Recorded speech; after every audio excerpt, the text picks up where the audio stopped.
Good evening, beautiful people. Thank you so much for joining us this evening. Hope you're having a fantastic day and week. Welcome to our live weekly YouTube readings of the final report of the California Reparations Task Force right here on the CJEC YouTube channel. This is the only live reading of the California Reparations Task Force final report on YouTube. The final report of the first in the nation California Reparations Task Force is one of, if not the most important government reports about the Black American community since the 1960s. Equally important, it's also the foundation for current and future reparations legislation in California. The report is nearly 1,100 pages long, and we're bringing you every page of it, chapter by chapter, every week on Thursdays at 7 p.m. Pacific Standard Time, so that you are properly educated in your advocacy for reparations in California. Today's reading of the final report is presented to you as a community service with support from the Reparations Organizing and Mobilizing Team at the Coalition for a Just and Equitable California, CJEC. CJEC is California's leading grassroots organizations born for reparations and reparative justice for Black American freedmen living in California. For more info on CJEC and our work helping to enact the law that created the California Reparations Task Force, California's law requiring state agencies to collect data on descendants of U.S. slavery, the Act to End Current Slavery in California State Prisons, the California Freedmen Affairs Bill, and more. Visit www.cjec-official.org. Before we go any further, right now, I need you to do 3 things. Number 1, like this video. Number 2, hit the bell for reminders. And number 3, subscribe to our YouTube channel. And after we're done reading tonight, I need you to do 3 more things. Get connected. Follow CJEC on all social media. Instagram, TikTok, Facebook, and Twitter, now known as X, at CJEC Official. Get informed. Visit cjec-official.org and sign up for current and accurate California reparations news and info on our Get Involved page. And lastly, get involved. Support our work by volunteering and or donating. To donate, just click the donate tab on the homepage of our website. Special thanks to our amazing fiscal sponsor, the California Black Women's Health Project. You can learn more about their wonderful work at www.cabwhp.org. By way of introduction, my name is Carol Toliver. I live in San Lorenzo, California. I'm originally from a small town in New York called Ossining, New York. And I am a volunteer reparations advocate with CJEC's Reparations Organizing and Mobilizing Team. The agenda for today, Chapter 20 of the final report of the California Reparations Task Force. The title of the chapter we're reading tonight, Chapter 20, Policies Addressing Racial Terror. You can follow along in the reading, download tonight's chapter, or the full final report yourself by going to our website, www.cjec-official.org/reports. Okay, we are about ready to start our reading, but before we do, I have some special thanks and announcements to make. First, as always, I'd like to thank our good friends at ETM Media Group on YouTube for their live readings of the first California Reparations Report. You can watch their readings of the first report on their channel at ETM Media Group on YouTube and on our website at cjec-official.org/videos. Second, for those of you who don't know, historic reparations legislation in California is here and more is coming. SB 490 is California's first lineage-based reparations-related legislation to establish the California American Freedmen Affairs Agency. The bill was introduced by State Senator Stephen Bradford and will move forward in 2024. To read the whole bill, visit cjec-official.org/advocacy. Third, as mentioned, more historic reparation bills are coming. Over the next several months, more reparation bills will be written. During the 2024 legislative session, we'll see those bills introduced and start moving toward passage by majorities of both the California State Assembly and Senate. To pass reparations bills in 2024, we need 41 Assembly members and 21 senators to say yes. When those bills are passed, we need our governor to sign those bills. So, to make reparations a reality in California, the math is 41 plus 21 plus 1. That's 41 Assembly members, 21 senators, and 1 governor. 41 plus 21 plus 1 equal reparations in California. Lastly, but certainly not least, special thanks to CJEC's Reparations Organizing and Mobilizing Team, specifically our volunteer final report readers. And without further ado, Chapter 20 of the California Reparations Task Force Final Report. Chapter 20, Policies Addressing Racial Terror. 1. Policy Recommendations. This chapter details policy proposals to address harm set forth in Chapter 3, Racial Terror. Advance the study of the intergenerational, direct, and indirect impacts of racism. Establish and fund community wellness centers in African American communities. Fund research to study the mental health issues within California's African American youth population and address rising suicide rates among African American youth. Expand the membership of the Mental Health Services Oversight and Accountability Commission to include an expert in reducing disparities in mental health care access and treatment.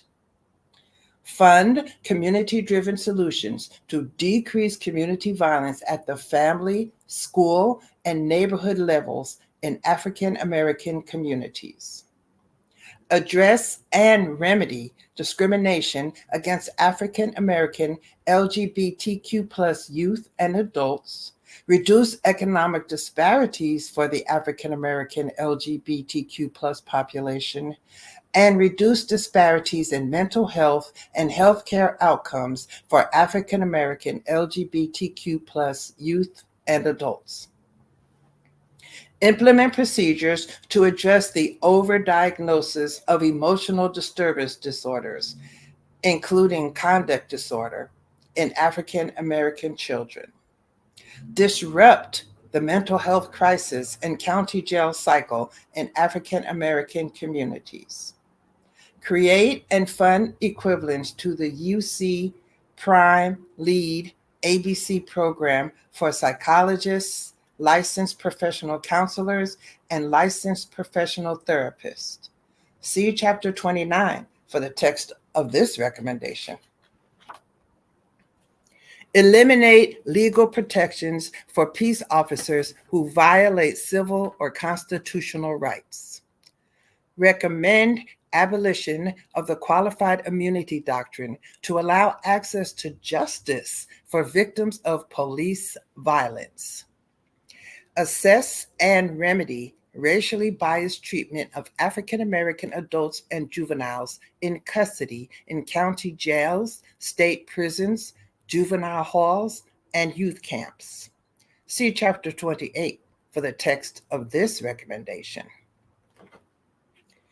Advance the study of the intergenerational direct and indirect impacts of racism.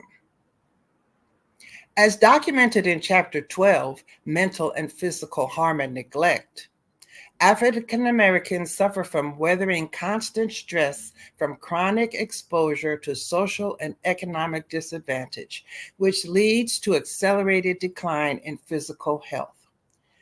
Social environments that pose a persistent threat of hostility, denigration, and disrespect lead to chronically high levels of inflammation.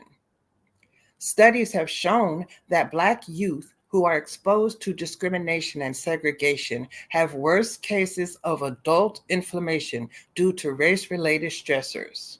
In fact, race-related stress has a greater impact on health among African Americans than their diet, exercise, smoking, or being low income. Cortisol, which is a stress hormone, locates itself in bodies in response to racism. Consequently, African American adults have higher rates of cortisol than their white counterparts.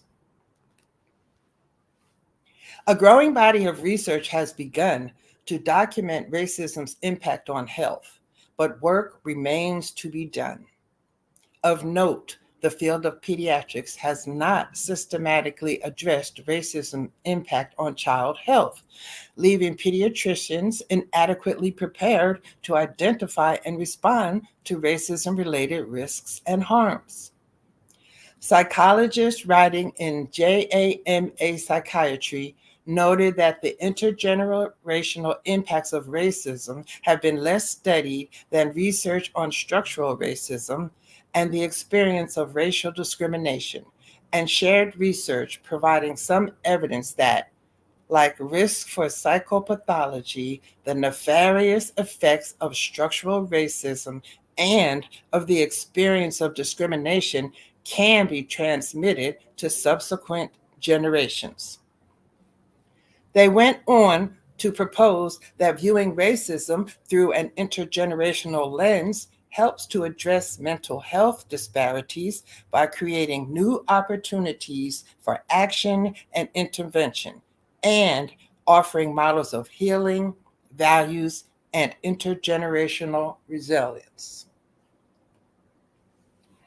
The task force recommends funding to the California Health and Human Services Agency, or California Department of Public Health within the agency, to further advance the study of the intergenerational direct and indirect impacts of racism, and to formulate recommendations for enhanced mental health care, including educating mental health care workers. While not focused exclusively on children, in recognition of the harms that racism inflicts upon children, this proposal adopts and directly incorporates recommendations of the American Academy of Pediatrics, so that funding would include support for the study of 1. The impact of perceived and observed experiences of discrimination on child and family health outcomes. 2. The role of self-identification versus perceived race on child health access, status, and outcomes. 3. The impact of workforce development activities on patient satisfaction, trust, care use, and pediatric health outcomes. 4. The impact of policy changes and community-level interventions on reducing the health effects of racism and other forms of discrimination on youth development. And 5, integration of the human genome as a way to identify critical biomarkers that can be used to improve human health, rather than continue to classify people on the basis of their minor genetic differences and countries of origin. This study could be facilitated through grants to fund the research of established and emerging experts. Establish and fund community wellness centers in African American communities. As discussed in Chapter 3, throughout the history of the United States, racial terror has played a critical role in reinforcing and perpetuating the badges and incidents of slavery. Enslavement was followed by decades of violence and intimidation intended to subordinate formerly enslaved people and their descendants across the United States. Racial terror, especially lynching and the threat of lynching, pervaded every aspect of African American life during and after slavery. Quote, California is no exception. The state, its local governments, and its people have played a significant role in enabling racial terror and allowing its legacy to persist here in California. End quote.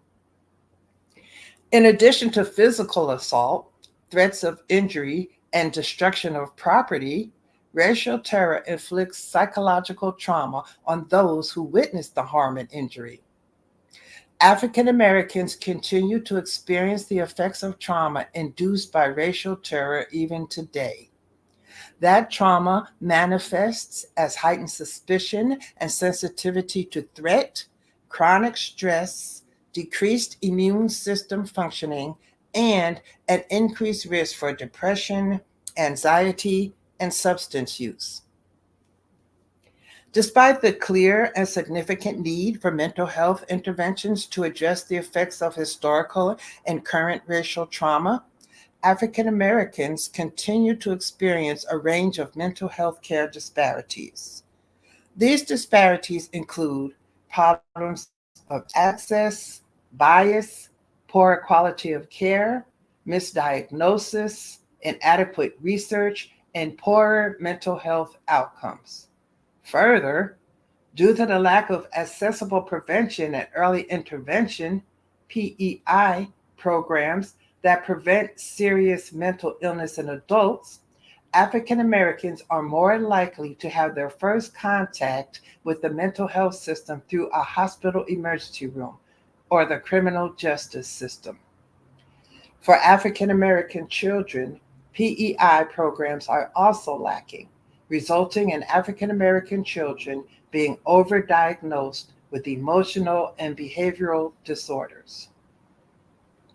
Additional barriers include stigma within the community associated with seeking mental health treatment and distrust of the mental health system, which stems from the discrimination that African Americans have experienced when they have sought treatment. The lack of licensed African American mental health professionals or culturally congruent mental health professionals who can provide effective services to California's African American residents increases that distrust. To address these harms, the task force recommends that the legislature enact legislation to establish and fund community wellness centers, CWCs, within historically African American neighborhoods and in other communities in each city and county where significant numbers of African Americans reside. These CWCs will serve three functions. First, the CWCs will serve as a source for educating the community about mental health to remove the stigma from experiencing mental health issues and seeking treatment. The CWCs will collaborate with religious leaders who have traditionally served as a mental health resource for members of their communities, and with community-based organizations, CBOs, to educate community members on mental health issues.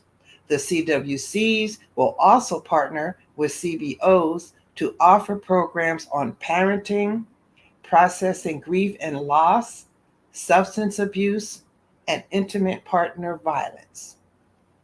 Second, the CWCs will provide PEI mental health programs that are supported by community defined evidence practices, known as CDEPs. The programs should focus on trauma informed services anchored in addressing racial stress and trauma. Examples of CDEPs include support groups and healing circles. Support groups and healing circles are examples of CDEPs that have been used by the African American community to address stress from racial terror and trauma. These practices are rooted in a cultural perspective that has helped African Americans develop resilience in the face of historical and current racial terror and trauma. The CWCs will also function as community gathering spaces for cultural celebrations and other opportunities for the residents to be in community with one another, which is healing onto itself. In addition to communal practices like racial healing circles, the CWCs will also provide programming that focuses on instilling a positive racial identity in African American children, beginning as early as age 3. The development of a positive racial identity is a protective factor against racism. Quote, racial socialization and racial identity have been documented as culturally strength-based assets, resources that enhance adaptive coping, that are particularly important and protective for Black families. End quote. Specifically, a positive racial identity has been linked to higher resilience, self-efficacy, and self-esteem.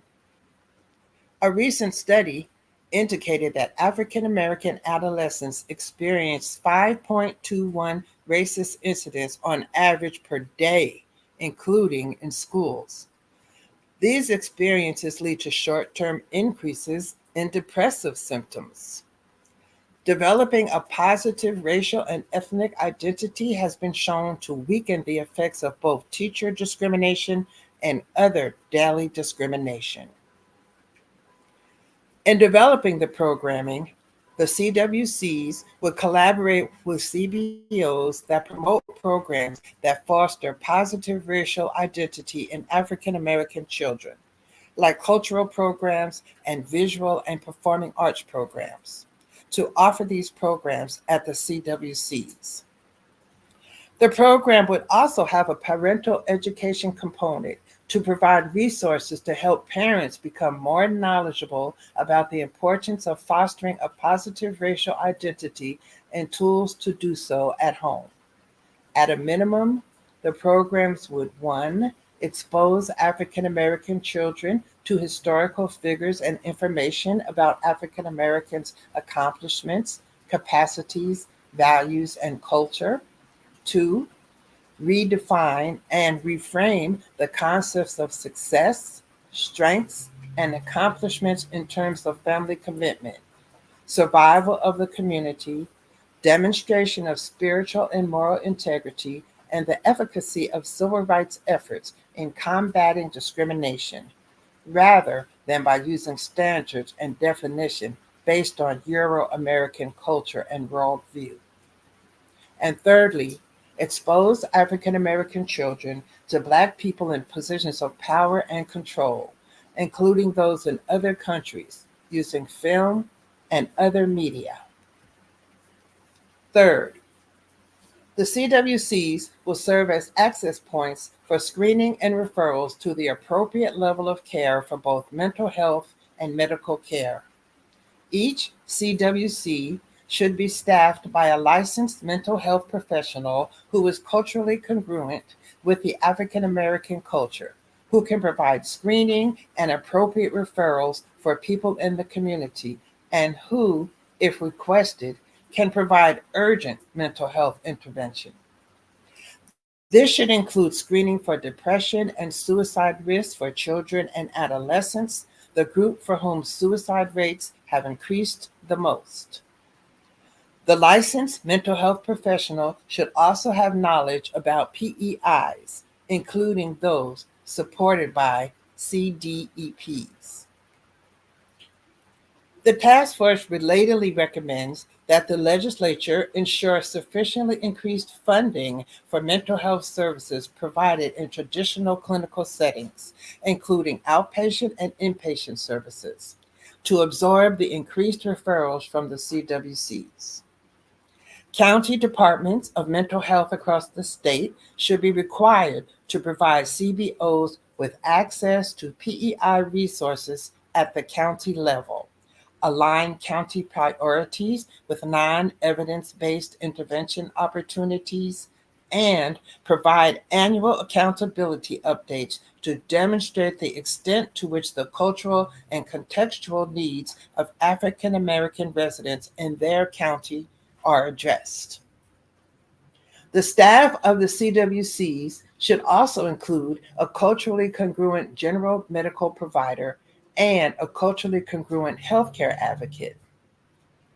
A 2022 survey of Black Californians about their experiences with accessing medical care revealed that about 1/3 of the respondents experienced racial discrimination from a healthcare provider. About 1/4 of respondents reported avoiding care because of concerns about being treated unfairly or disrespectfully when accessing medical care. The respondents requested that the medical healthcare system implement several changes to improve care for Black Californians. Those improvements included increasing Black representation among healthcare leadership and the healthcare workforce, establishing more Black-led community-based clinics, and expanding community-based education on how to navigate the healthcare system and advocate for quality care for Black Californians. To address these concerns, the CWCs will be staffed by a medical provider who is culturally congruent with African American culture and be able to screen adults and children for medical conditions, including those that may present as mental illness, and refer them out for appropriate medical treatment.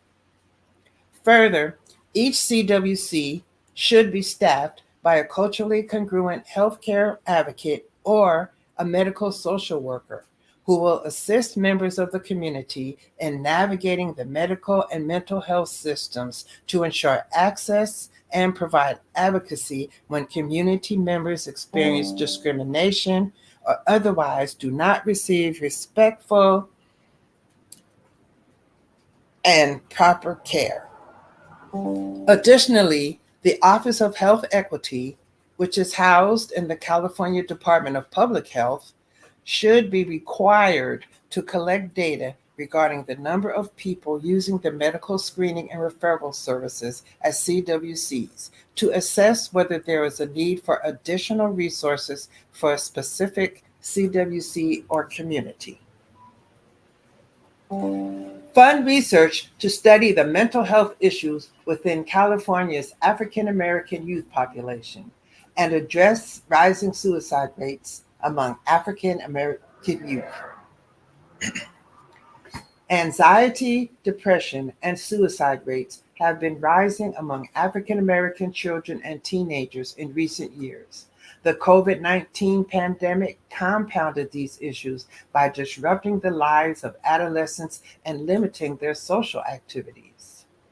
44% of African American teenage girls said they need help for emotional and mental health problems, such as feeling sad, anxious, or nervous.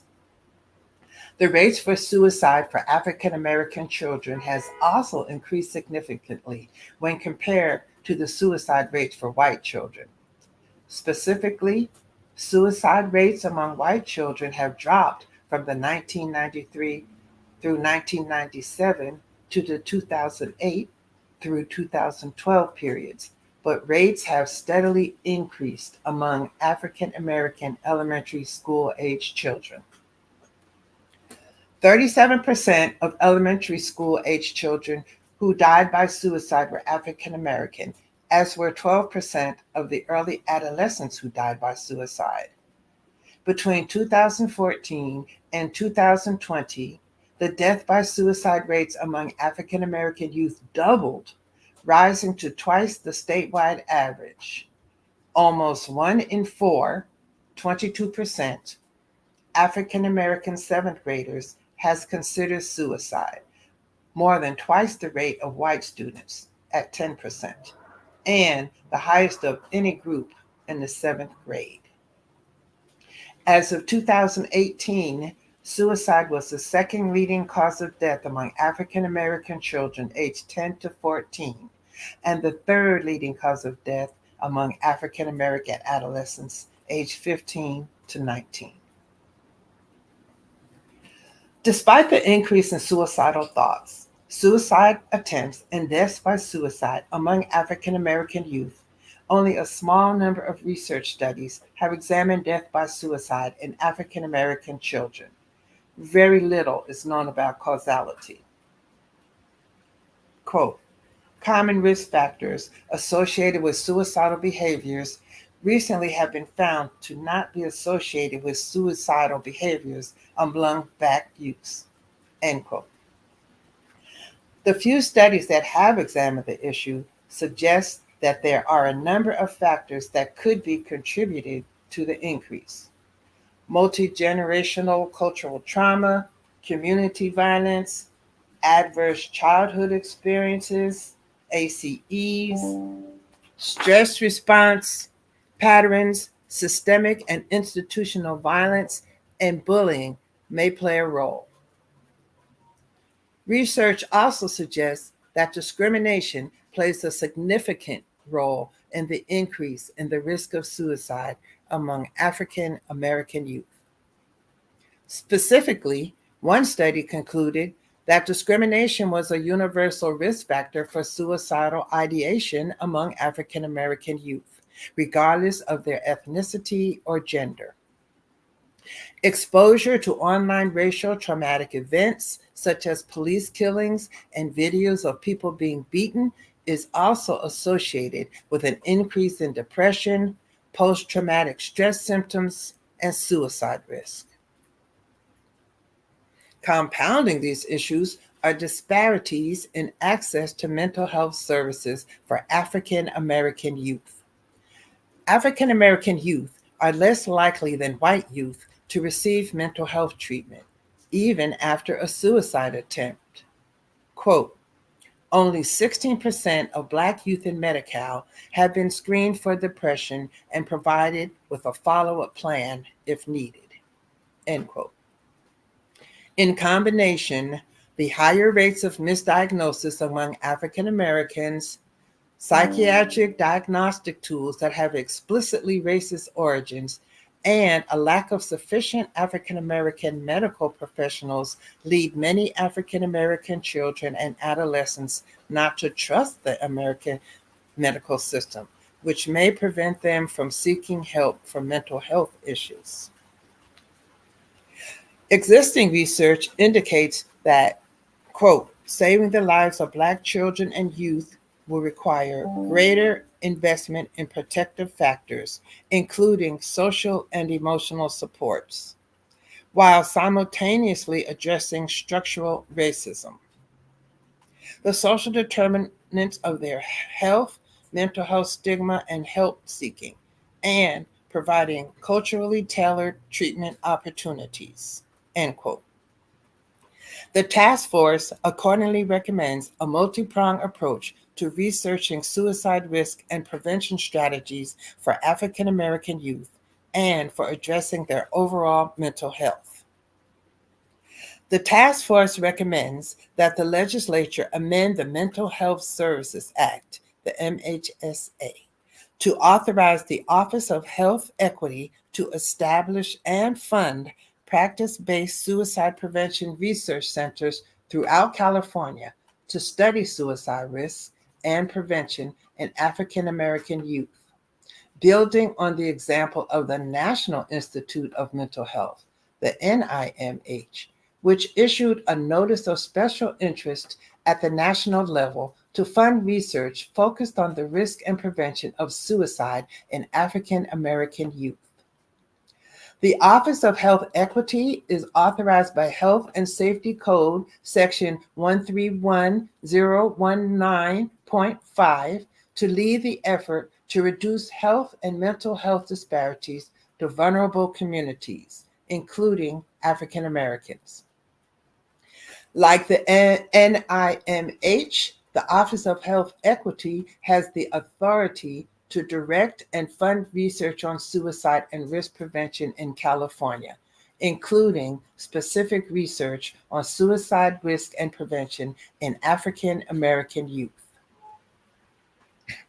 The task force recommends that the legislature enact legislation to mandate annual screening for depression symptoms in all school children beginning in kindergarten, with culturally appropriate screening for African American children, especially those descended from an enslaved person.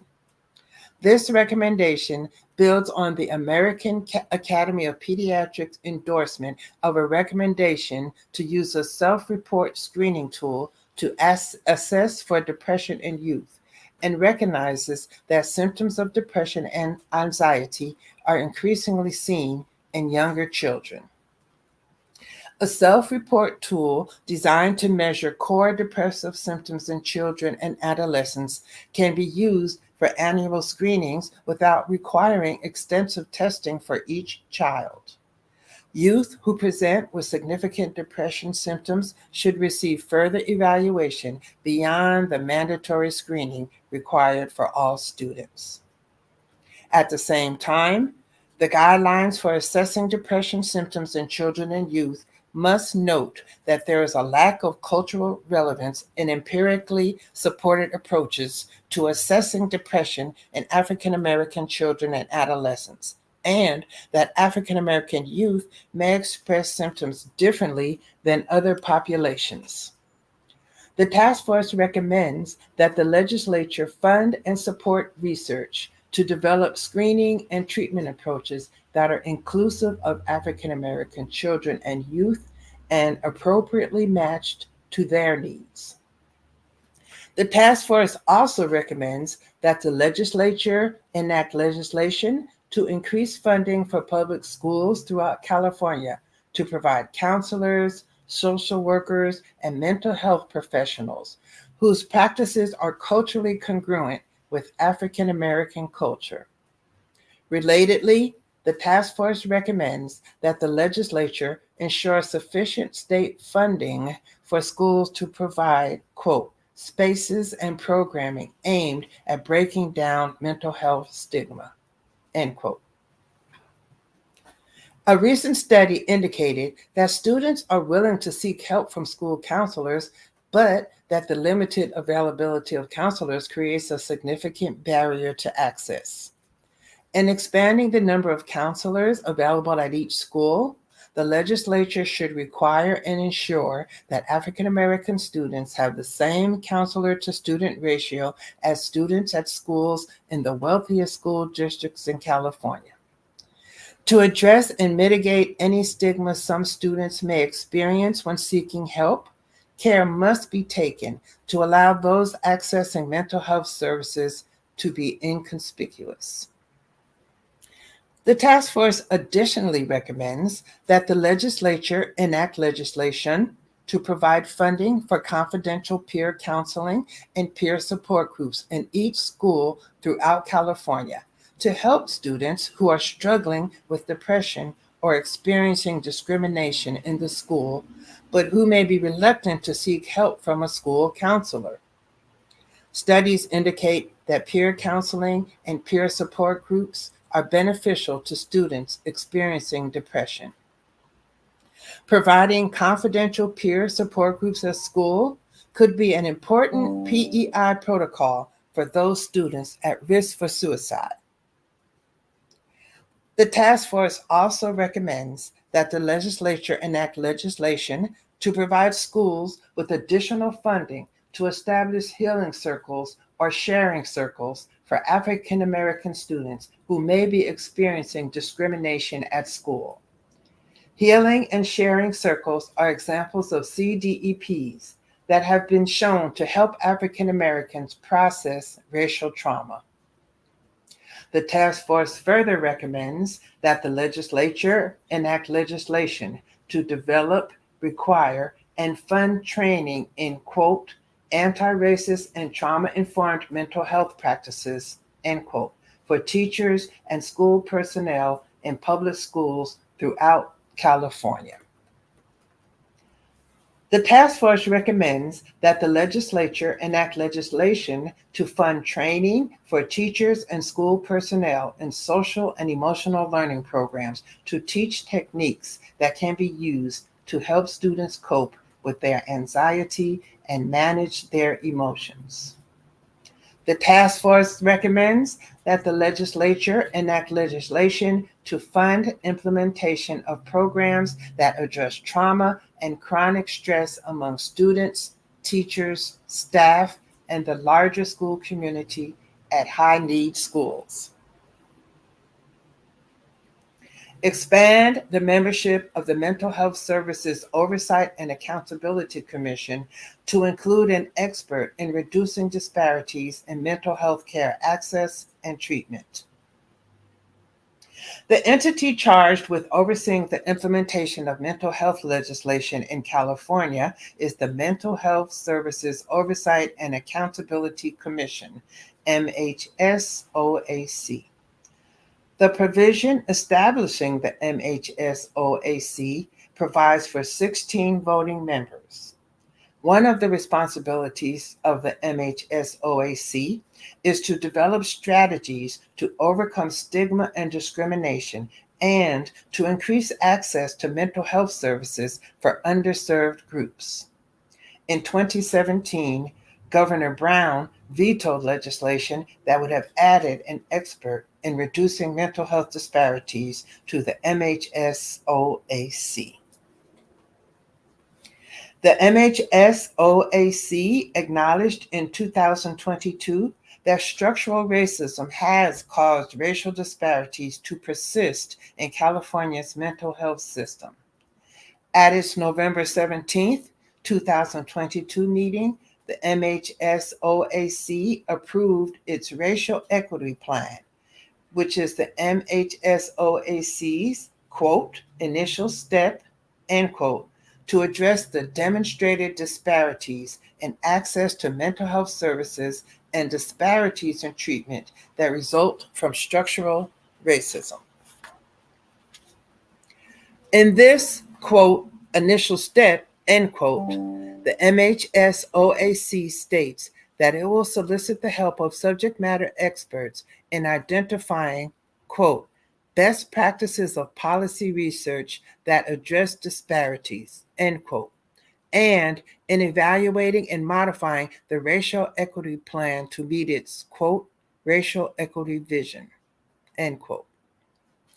The acknowledgement that the MHSOAC has to consult with outside experts on the issue of reducing disparities indicates that adding an expert in reducing mental health disparities to the MHSOAC is necessary to address issues of racial disparities.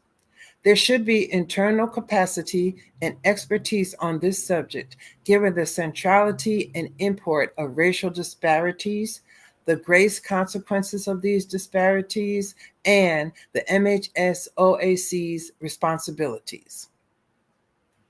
The task force therefore recommends that the legislature reintroduce legislation to increase the number of voting members from 16 to 17. In addition, the task force recommends that the legislature require and specify that the governor appoint as an MHSOAC member an expert in reducing disparities in access to mental health services for African Americans, especially descendants of those enslaved in the United States. Appointing an additional member who has expertise in reducing disparities fits with the overall purpose of the MHSA. The proposed appointment also aligns with the racial equity plan approved by the MHSOAC on November 17, 2022. Fund community driven solutions to decrease community violence at the family, school, and neighborhood levels in African American communities. As detailed in Chapter 3 of the report, the racial terror inflicted on the African American community has influenced the use of violence within the community. And as a result, African Americans experience violence at the family, school, and community levels. Exposure to violent crime damages, quote, people's health and development, end quote, and pushes, quote, communities into vicious circles of decay, end quote. And although rates of violent crime have declined significantly, African American communities are disproportionately affected by it. The data indicates that limited resources and, quote, concentrated disadvantage, end quote, in turn influence the rate of violence within a neighborhood. Quote, concentrated disadvantage, end quote, is a sociological term used to describe neighborhoods or communities with high percentages of residents who are poor and lacking in critical resources, such as access to quality health care and education. Investing in programs that increase inclusion and belonging within the community, support education, help residents acquire skills, and increase access to jobs can reduce violent crime within neighborhoods.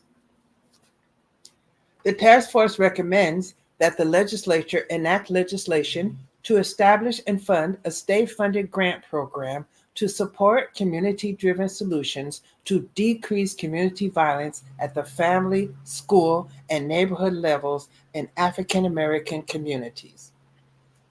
The grant program should award grants to CBOs that offer programs to address violence in African American communities and in communities where there is a significant African American population. The grant program would operate similarly to the Ready to Rise program in Los Angeles and would provide sufficient funding to each recipient organization to ensure that the full panoply of services can be provided at the level needed. The task force recommends that the legislature require that the grant program prioritize funding for programs that use practices that are supported by CDEPs to focus on violence prevention within the youth population. Programs that promote socialization, emotional regulation techniques, and social and cultural competence in early school age children have been shown to reduce violence among youth. These include programs that partner with schools to create a trauma-informed, safe, supportive, and equitable learning environment for everyone within the school community. The legislature should also prioritize funding for programs that focus on youth empowerment through teaching skills in a variety of areas, such as computer coding, political advocacy, culinary arts, performing arts, and sports. Funding would be provided for equipment and transportation for all children, regardless of means, so that poverty would not serve as a barrier to participation, nor as a source of stigma for children who may lack the resources to pay for equipment and supplies. Programs that provide services to children and families who have been victims of violence or otherwise exposed to violence should also receive priority for grant funding. Peer-to-peer programs, for example, have demonstrated promise in helping victims of violence and their families heal from their experience. The task force also recommends that the legislature specify that funding be prioritized for CBOs that provide mental health support services, including PEI programs like healing circles, peer-to-peer support groups, and other practices supported by community-defined evidence to African Americans throughout California. The task force urges the legislature not to include a requirement that a client or customer have a mental health diagnosis to qualify for mental health support services funded by the grant program. The task force further recommends that the legislature provide additional funding to CBOs to collect demographic data for the population served, disaggregated by age, gender, and race. The task force recommends that the legislation also prioritize funding for programs with demonstrated success in gang prevention, gang intervention, and the disruption of gang violence, as well as programs that partner adults within the community with children to escort them along safe routes to and from school to avoid, quote, hotspots, end quote, areas in the community where gang activity is likely to take place. The task force recommends that the legislation that establishes and funds the grant program also prioritize funding for programs that invest in rehabilitation of structures and public spaces within neighborhoods to strengthen community connection. Some research studies have indicated that the presence of vacant lots or some types of commercial properties correlate to an increase in crime. For this reason, the task force recommends that funding is also prioritized for programs and CBOs that focus on ameliorating these conditions in African American communities and in communities where significant numbers of African Americans reside. Address and remedy discrimination against African American LGBTQ plus youth and adults, reduce economic disparities for the African American LGBTQ plus population, and reduce disparities in mental health and healthcare outcomes for African American LGBTQ plus youth and adults. African Americans who identify as LGBTQ plus or same gender loving SGL live at the intersection of multiple forms of discrimination as anti-Blackness and anti-LGBTQ plus sentiment compound to result in a higher incidence of discrimination, harassment, and violence in every setting, including schools, workplaces, the mental health system, and the healthcare system. The compounding effects of discrimination for African American LGBTQ plus individuals are reflected in the gaps in education, economic advancement, police interactions, and mental and physical health outcomes. Not only do outcomes for African American LGBTQ plus individuals lag behind those for white people, but they also lag behind outcomes for African Americans who are non-LGBTQ plus. African American LGBTQ plus youth. African American LGBTQ plus youth experience higher rates of victimization than non-LGBTQ plus African American youth, with transgender and non-binary youth experiencing higher rates of victimization than their LGBTQ cisgender peers. 77% have felt discriminated against because of their gender identity, compared to 56% of their African American lesbian, gay, bi, and queer peers. 40% have been physically threatened or harmed because of their identity. The educational system, in particular, has been hostile to LGBTQ plus youth. One study of a national survey of African American LGBTQ plus students found that the majority of African American LGBTQ students surveyed felt unsafe at school because of their sexual orientation, while 30% felt unsafe because of their race. Transgender and gender non-conforming African American students experience greater levels of harassment than their cisgender LGBTQ peers. Because of the harassment they experience, nearly a third of African American LGBTQ students surveyed missed at least one day of school in the previous month because they felt unsafe. The harassment and victimization African American LGBTQ students experienced resulted in, quote, lower levels of school belonging, lower educational aspirations, and greater levels of depression, end quote. African American students in general are disproportionately disciplined at school, and research shows that African American LGBTQ students are at an even greater risk for being disciplined inappropriately or disproportionately.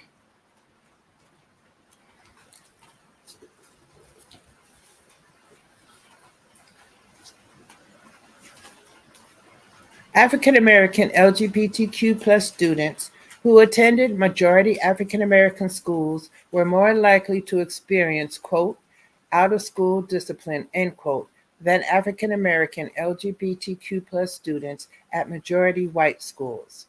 One study indicated that African American LGBTQ students were subject to school discipline even when they were the ones being victimized. And African American LGBTQ students also experienced discipline based on discriminatory school policies that prevented them from using their preferred name or pronouns, using the restroom or locker room that aligned with their gender identity, expressing public displays of affection, or starting a gay straight alliance student organization at their school. And that will conclude tonight's reading of Chapter 20 of the California Reparations Task Force final report. But before you go, if you haven't done so already, don't forget to like this video, hit the bell for reminders, and subscribe to our YouTube channel. And when you go, don't forget to get connected. Follow CJEC on all social media, Instagram, TikTok, Facebook, and Twitter, now known as X, as CJEC Official. Get informed. Visit cjec-official.org and sign up for our current and accurate California reparations news and info on our Get Involved page. Then get involved.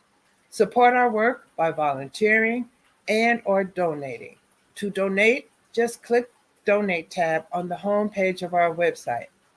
Special thanks to our amazing fiscal sponsor, the California Black Women's Health Project.